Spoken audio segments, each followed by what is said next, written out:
4,232 students go to New Trier. Within the school day, students experience thousands of social interactions, forming relationships among a perceived social environment. These moments create a personal identity as well as a community identity. To be successfully happy, people need a family. People find fit communities by being true to themselves while respecting others.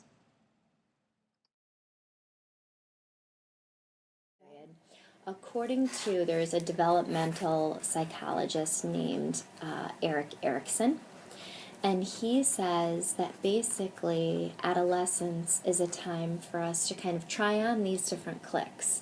So if you think back to, freshman year over at Northfield and who you hung out then, is it the same group now? Have people fallen away? Have you tried out different? So it's almost like, just trying on different identities. And that's part of adolescence, to figure out where you're comfortable and what seems, genuine or authentic to who you see yourself becoming and who you are. Environment and the social context is obviously going to shape what characteristics come out of us, what's valued by the people around us or by the situation and the demands of the situation. But also to remember that, especially as teenagers, young adults, and adults, we're to a large extent choosing that environment or that. Yeah. We're all just sort of these sacks of emotions bumping up against each other.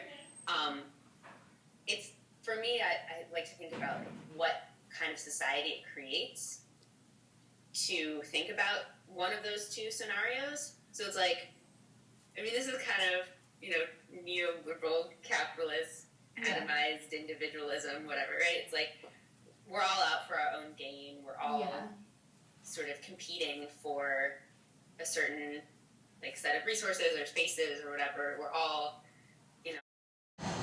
group themselves according to, who they feel similar to.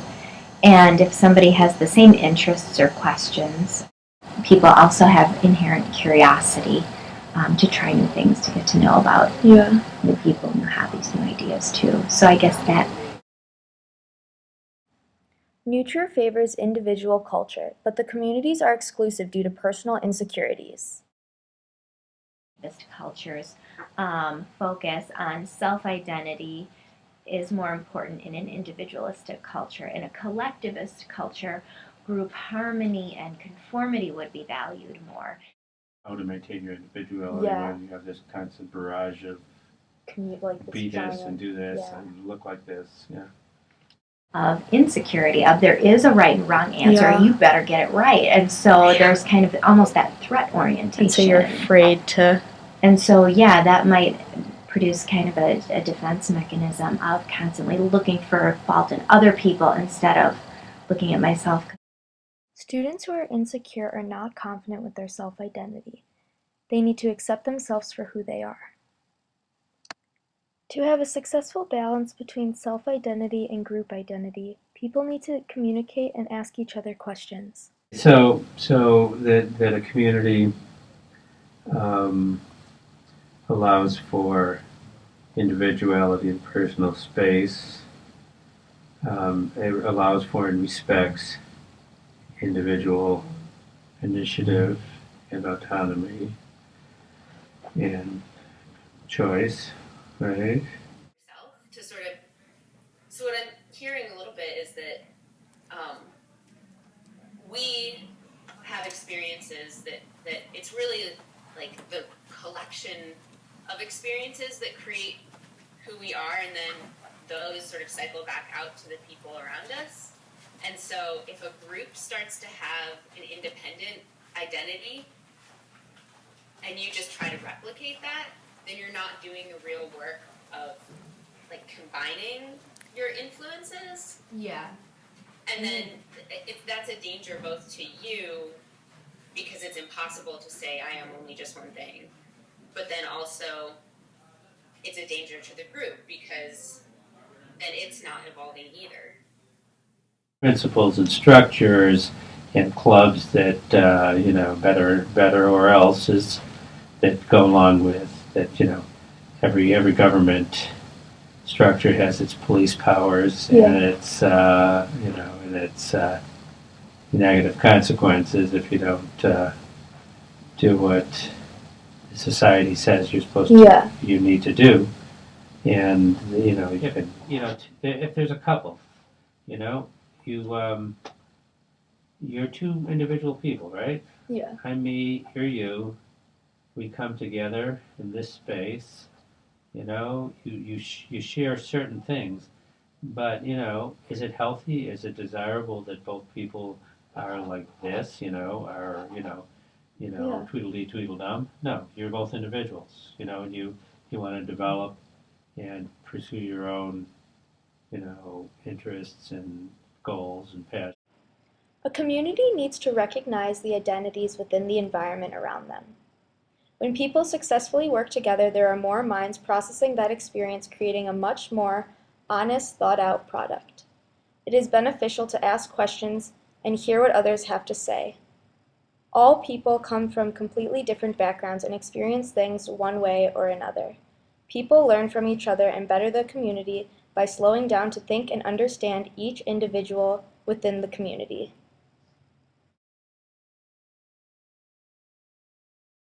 It's easy to forget when there is so much going on around us.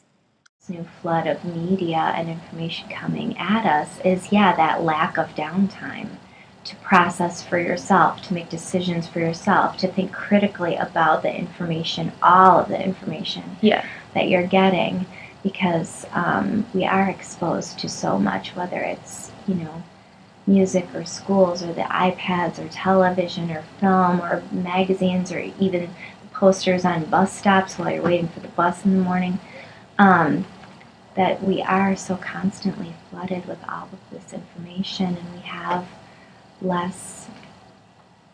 possibly less downtime. I mean, obviously. Students learn from others' individuality by asking questions and respecting what they have to say. I really appreciate just the dialogue of people questioning each other, because then I think, obviously in a respectful way, but then I think even the person being questioned is forced to think about things more thoroughly and really, consider more details or more possibilities than maybe they had originally thought of if they were just thinking on their own. Having many different perspectives working together creates something greater than just one. The community has to do those things, respect and encourage individual choice and autonomy, but that's the individual part of it. Then the community part is how individuals are, come together and their efforts are woven together to create common purpose and common, meet common goals, right? For me, learning happens, right, like out in the world, but actually understanding what you've experienced happens through conversation.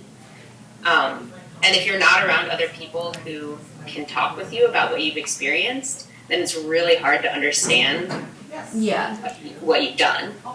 Like, that was a cool... Ideally, I would prefer collaboration, just because I think typically the more minds, the better. People are complicated, but there is a community for everyone. It's like a puzzle. A person is a certain piece trying to find the exact place to fit.